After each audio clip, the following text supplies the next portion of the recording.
So let's bring in business and market analyst Seth Denson and the founder of Geltrude & Company and adjunct professor at Montclair State University, Dan Geltrude.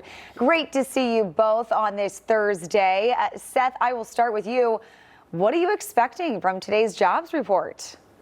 Well, Sharla, what I've come to expect is that the economists and analysts will get it wrong because they have in each of the 5 previous reports, all of which they expected jobs to come in well under where they did last month. Specifically, jobs were more than double what analysts projected. What I will be watching, though, is what not just the headline jobs report, but specifically the wage report and what we see in the jobs that are coming out. What does wage growth look like? But if history over the past few months has been our guide, I expect a good report and even a better report than others expected.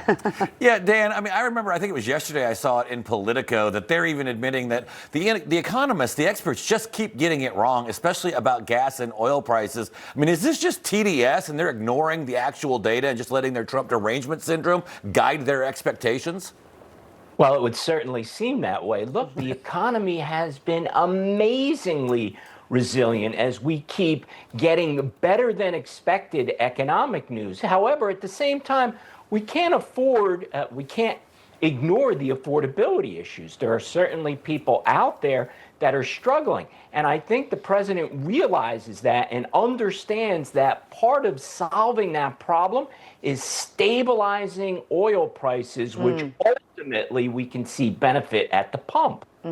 Yeah, you mentioned the oil prices, and we know the price of oil has come down quite a bit since the U.S. and Iran signed that 60-day MOU. The price of gas, however, not coming down as quickly. President Trump accusing gas stations now of gouging Americans and believes gas should be around $2.50. Wouldn't that be nice for those of us here in the Northeast? Seth, do you agree with the president? Are there other forces, though, at work here keeping those gas prices high? Yeah, inevitably there's someone out there probably gouging, but the reality is that this does take time. Unfortunately, when the price of the pump goes up, it goes up like an elevator, comes down like an escalator, quite slower, largely because there's about a 2 to 4 week lag from when the oil was effectively taken out of the ground, refined, then brought back to the pump. That takes a little bit of time. And oftentimes, after we see conflicts in the Middle East cease, it can be 6 months before we see gas prices get back. That's the historical precedent. Okay. So Dan, help me out here. I mean, it seems like the price is quick to go up whenever the price of oil goes up, but it seems like they're slow to take it back down on the backside. That's why I think the president and so many people are frustrated with it. Is that what's going on?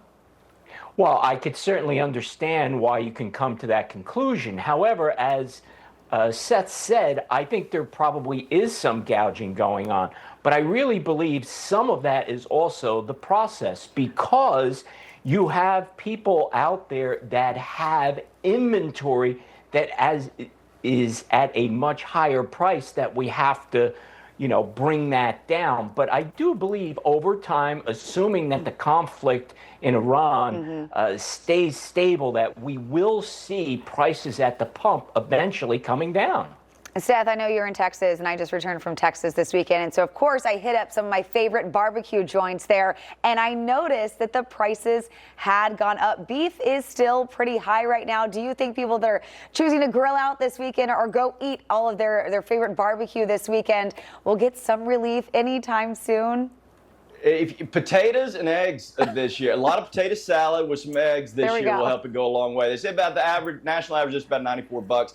Of course, that's only if you're going to Dan Geltrude's house. The Denson house, we find a way to spread that a little bit, and we can get it down to about $30 a head. But yeah, I'll have a brisket going, Sharla, so come on by. There we go. There we go. Well, I don't get an invite? Come on, man. Come on, Marc. You're welcome to. All right. Seth, Dan, great to see you guys this morning. Thanks. I'm getting hungry. Yeah. Thanks.